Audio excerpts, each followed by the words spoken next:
दोस्तों आज हम 7 ऐसी चीजें देखेंगे जिससे अमीर लोग और अमीर होते रहते हैं। गरीब और मिडिल क्लास लोग बैंक में पैसे सेव करते रहते हैं, जबकि अमीर एसेट्स में पैसे लगाते हैं। जिन्हें नहीं पता, एसेट्स ऐसी चीजें हैं जो हमें पैसा कमा के देती हैं, जिसके लिए हमें काफी कम मेहनत करनी पड़ती है या फिर एक ही बार मेहनत करनी पड़ती है। इससे पहले कि हम स्टार्ट करें, कि आपको पता है कि कई कंट्रीज में नेगेटिव इंटरेस्ट रेट चल रहे हैं, यानी अगर आप वहां पे पैसा सेव करते हैं तो वो आपको इंटरेस्ट देने के बजाय आपके पैसे काट लेंगे।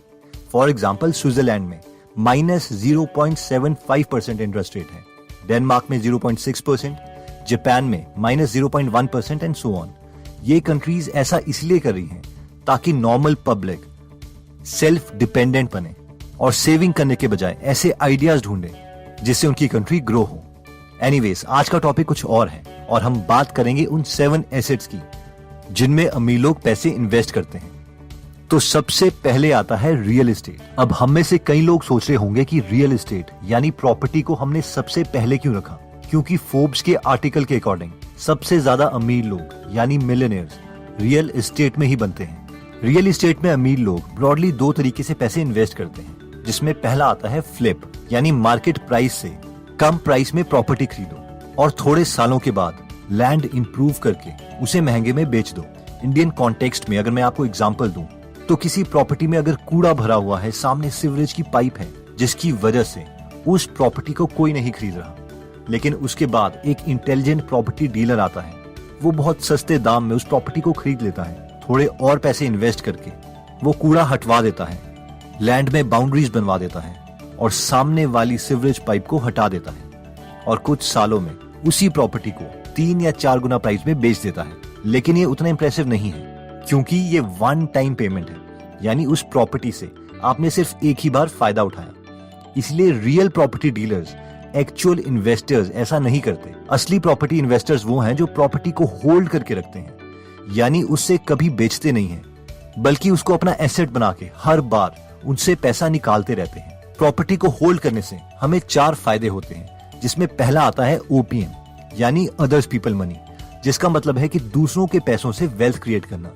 रियल एस्टेट ही एक ऐसी चीज है जिसमें बैंक लोन बाकी एसेट क्लासेस के कंपैरेटिवली काफी जल्दी मिल जाता है। कोई भी बैंक हमें कंपनी के शेयर्स खरीदने के लिए पैसे नहीं देगा, तो आपको रियल एस्टेट में लोन मिल जाएगा। दूसरा फायदा आता है एप्रिसिएशन, यानी अगर आप प्रॉपर्टी बेचते नहीं हैं और उसे होल्ड करके रखते हैं, तो लंबे समय में प्रॉपर्टी के प्राइस इंक्रीज होंगे ही होंगे, जिसका मतलब है कि आपकी नेट वर्थ, आपकी वेल्थ इंक्रीज हो जाएगी। तीसरा फायदा आता है टैक्स बेनिफिट। अब होता यह है कि जब भी हम रेंटल प्रॉपर्टी लेते हैं, तो गवर्नमेंट मानती है कि उस बिल्डिंग की कोई लाइफ है, फॉर एग्जाम्पल 60 ईयर्स। इसको हम एक एग्जाम्पल से समझते हैं। मान लीजिए कि एक अमीर आदमी ने प्रॉपर्टी ली 80 लाख रुपए की, जिसमें एक बिल्डिंग भी थी। इस 80 लाख में से लैंड की कीमत थी 20 लाख और बाकी उस बिल्डिंग की कीमत थी 60 लाख रुपए। तो सरकार मानती है कि उस बिल्डिंग की लाइफ 60 साल है, यानी उस आदमी को हर साल 60 लाख डिवाइडेड बाय 60 साल 1 लाख रुपए पर ईयर की टैक्स डिडक्शन मिलेगी। इस अमीर आदमी के पास जितनी ज्यादा बिल्डिंग्स होंगी, इसे उतनी ही ज्यादा टैक्स डिडक्शन मिलती रहेगी। एक सेल्फ एम्प्लॉयड या जॉब वाला इंसान टैक्स देता रहेगा और यह इंसान टैक्स से बचता रहेगा। रियल एस्टेट में इन्वेस्ट करने का चौथा फायदा आता है कैश फ्लो, यानी इस आदमी को हर साल रेंटल इनकम मिलेगी और वो रेंटल इनकम हर साल बढ़ती रहेगी। यानी अमीर लोग पहले प्रॉपर्टी में लोन लेते हैं अपने खुद के बहुत कम पैसे इन्वेस्ट करके। दूसरा, जितनी उस लोन की किस्त है उससे ज्यादा वो रेंट लेते हैं ताकि उन्हें खुद अपनी जेब से किस्त के पैसे ना देने पड़े। तीसरा, जितने भी एक्स्ट्रा पैसे उन्हें मिलते हैं उस पर भी वो टैक्स ब्रेक ले लेते हैं। और फाइनली, प्रॉपर्टी के प्राइस जो बढ़ते रहते हैं उससे उनकी टोटल नेट वर्थ बढ़ती रहती है। आई मीन, इसे बोलते हैं win win win win situation, और चारों विन इस केस में इन्हीं के हैं। नेक्स्ट एसेट आता है by shares of a company.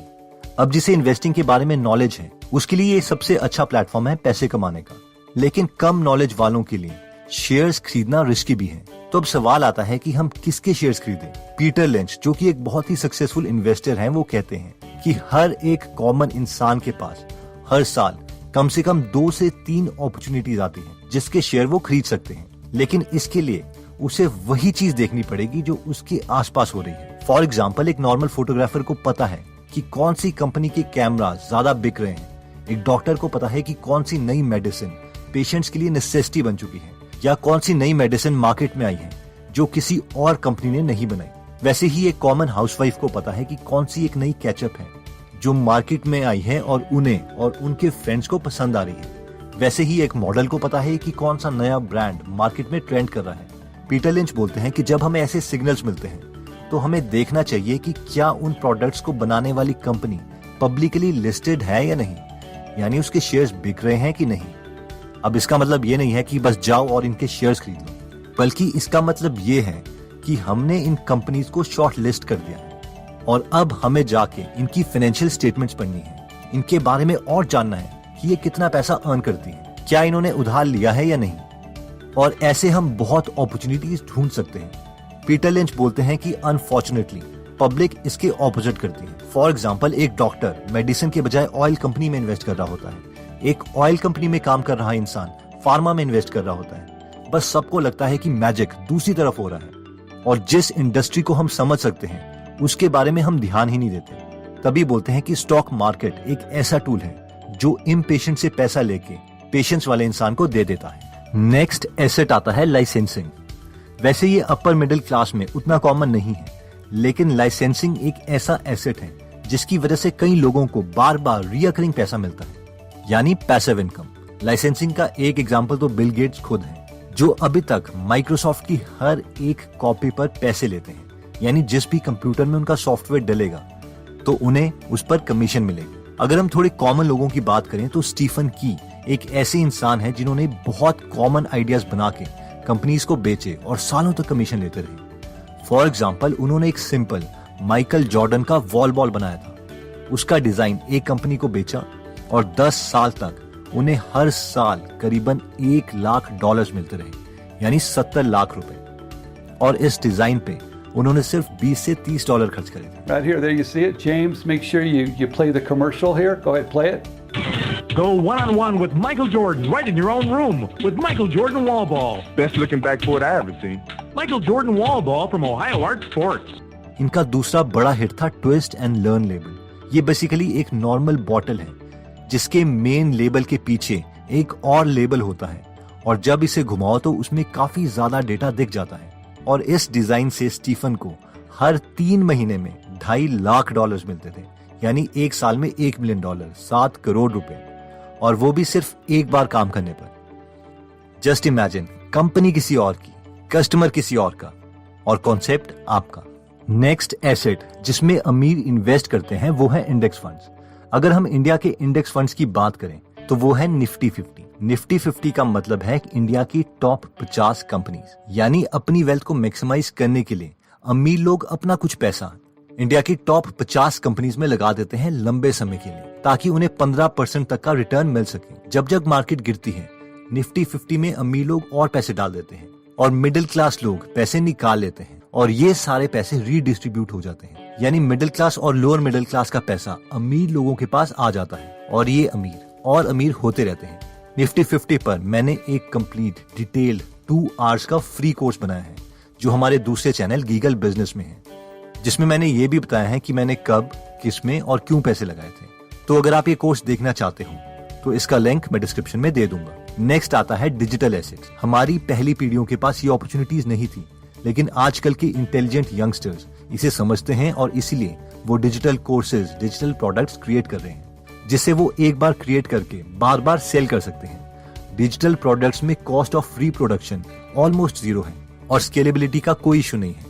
और इसीलिए जैक मा ने एक इंटरव्यू में कहा भी था कि वॉलमार्ट को ज्यादा प्रोडक्ट बेचने के लिए ज्यादा स्टोर्स बनाने पड़ेंगे, जिसके लिए उन्हें काफी टाइम लग जाएगा, लेकिन मुझे सिर्फ 2 सर्वर सेट करने पड़ेंगे क्योंकि मेरे बिजनेस में स्केलेबिलिटी का कोई इशू नहीं है। I think in 10 years we'll be bigger than Walmart on the sales, because if you want to have 10,000 new customers, you have to build a new warehouse and this that. For me, 2 servers.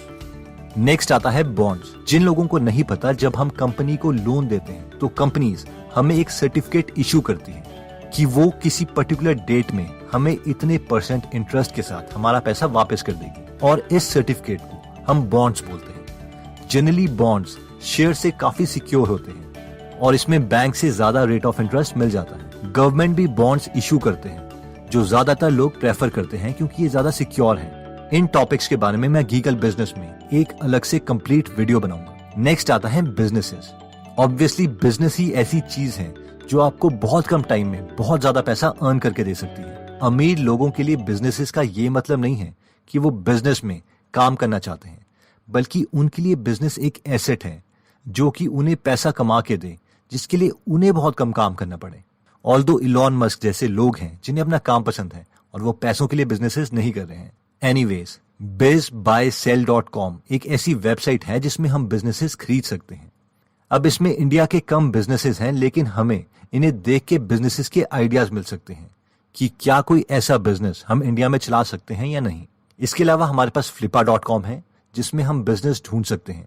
अगर हम में से किसी के पास already audience है या वो marketing में बहुत अच्छे हैं, तो वो इन वेबसाइट्स में से प्रोडक्ट्स खरीद के उनमें थोड़ी ट्विकिंग करके अपनी ऑडियंस को प्रोडक्ट बेच सकते हैं, जिससे उनका प्रोडक्ट क्रिएशन का टाइम भी बच जाएगा। तो दोस्तों, इस वीडियो में हमने 7 एसेट्स के बारे में देखा जिसे अपर मिडिल क्लास और अमीर लोग प्रेफर करते हैं, जिसकी वजह से वो अपना कम टाइम स्पेंड करके या फिर एक बार मेहनत करके पूरी जिंदगी रिवॉर्ड ले सकते हैं। इसमें सबसे पहले हमने देखा था रियल एस्टेट। सबसे ज्यादा मिलियनर्स इसी कैटेगरी से बने हैं क्योंकि इनमें लोन बाकी चीजों के कंपैरेटिवली जल्दी मिल जाता है और टैक्स ब्रेक भी मिल जाती है। नेक्स्ट कैटेगरी आती है शेयर्स। अगर हम खुद के बिजनेसेस स्टार्ट नहीं करना चाहते तो हम औरों के सक्सेसफुल बिजनेसेस में भी पैसा इन्वेस्ट करके एक वेल्थ क्रिएट कर सकते हैं, लेकिन ऑब्वियसली इसके लिए नॉलेज चाहिए ताकि हम इसे प्रॉपर्ली समझ के ही पैसे इन्वेस्ट करें। नेक्स्ट हमने देखा था लाइसेंसिंग, जिसमें हमने स्टीफन की का एग्जाम्पल देखा था, जिन्होंने बहुत ही कम पैसे इन्वेस्ट करके सालों तक लाखों की रॉयल्टीज ली थी। अगर इस टॉपिक को आप डिटेल में समझना चाहते हैं तो आप इनकी book one simple idea, turn your dreams into a licensing gold mine while letting others do the work, इस बुक को पढ़ सकते हैं। नेक्स्ट आता है इंडेक्स फंड्स। हमने एक फ्री कोर्स बनाया है गीगल बिजनेस चैनल में, जिसे आप जरूर देखिए। ये बहुत ही वैल्यूएबल कोर्स है। मुझे लगता है कि हर मिडिल क्लास आदमी को ये कोर्स जरूर देखना चाहिए, तो इसका लिंक मैं डिस्क्रिप्शन में दे दूंगा। नेक्स्ट आता है डिजिटल एसेट्स। अगर आपके पास ऑडियंस है तो आप अपनी नॉलेज यूज करके उनके लिए एक डिजिटल कोर्स क्रिएट कर सकते हैं ताकि आपको भी फायदा हो और उन्हें भी फायदा। नेक्स्ट हमने देखा था बॉन्ड्स। बॉन्ड्स में हमें सेविंग से ज्यादा इंटरेस्ट मिल सकता है, इसलिए इस टॉपिक के बारे में भी स्टडी करना शुरू कर दीजिए। नेक्स्ट आता है बिजनेसेस, जिसमें हमने कहा था कि ये एक ऐसा सोर्स है कि अगर कोई बिजनेस अच्छे तरीके से चल पड़ता है तो ये इतनी वेल्थ क्रिएट करके दे सकता है जो कि एक जॉब वाला इंसान कभी भी अचीव नहीं कर सकता। दोस्तों, अगर आप बिजनेस के आइडिया सीखना चाहते हैं, वो भी बेस्ट बिजनेस बुक से, जैसे कि rich dad poor dad, lean startup, $100 startup, think and grow rich, intelligent investors etcetera, तो आप हमारी गीगल ऐप डाउनलोड कर सकते हैं, जहां पर आप फ्री में हिंदी में 100 से ज्यादा समरीज सुन सकते हैं। और अगर आपको फ्री समरीज की क्वालिटी अच्छी लगती है तो आप प्रीमियम मेंबरशिप भी ले सकते हैं। इस ऐप में हम कम से कम हर महीने 12 से 15 समरीज ऐड करते रहते हैं। और हाँ, गीगल बिजनेस चैनल में एक फ्री इन्वेस्टिंग कोर्स है जिसे आप देखना मत भूलिएगा। इसके लिए हमने काफी मेहनत करी है। एनीवेज, अगर आपको ये वीडियो अच्छी लगी और आप ऐसी वीडियोस मिस नहीं करना चाहते तो सब्सक्राइब करने के बाद बेल का बटन दबाना मत भूलिएगा। आप कमेंट करके ये भी बता सकते हैं कि आप नेक्स्ट वीडियो किस टॉपिक पर चाहते हैं। जल्दी हम दोबारा आपसे मिलेंगे। जय हिंद।